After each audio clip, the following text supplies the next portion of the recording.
रत्नागिरीमध्ये उदय सामंत यांना काळे झेंडे दाखवले जात आहेत।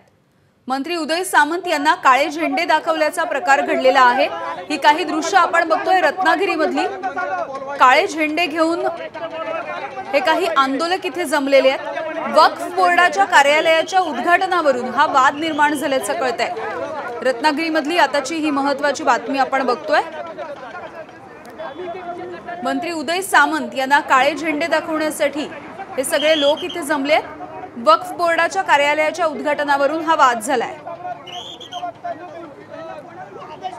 अमोल मोरे आमचे प्रतिनिधी याविषयीची माहिती देतील। अमोल, एकंदरीत रत्नागिरीतलं जे वक्फ बोर्डाचं कार्यालय आहे त्याला इथल्या हिंदुत्ववादी संघटनांचा विरोध आहे।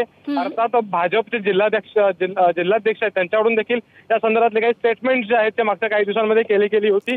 समाज माध्यमांवरती असलेल्या विविध संघटनांनी जे हिंदुत्ववादी संघटना आहेत त्यांनी आपला विरोध दर्शवला होता किंवा खासगीमध्ये देखील त्यांच्या काही बैठका होत होत्या। आणि आता या वक्फ बोर्डाच्या कार्यालयाला भेट देण्यासाठी उद्योगमंत्री उदय सामंत आता या ठिकाणी आलेले आहेत आणि त्यांना काळे झेंडे दाखवून आपला जो विरोध जो आहे तो सध्याच्या घडीला दर्शवला गेलेला आहे। अर्थात कार्यकर्ते जर आपण बघितलं तर मागे हटायला कुठेही तयार नाहीयेत। उदय सामंत मात्र अद्याप त्या कार्यालयामध्ये आहेत। अर्थात पुढची आता भूमिका नेमकी काय असणार, यांची मागणी काय असणार आहे, सामंत यांच्यासोबत चर्चा करतात का, नेमकं काय निर्णय घेतात हे पाहावं लागेल। यामिनी, अगदी धन्यवाद अमोल या माहितीसाठी।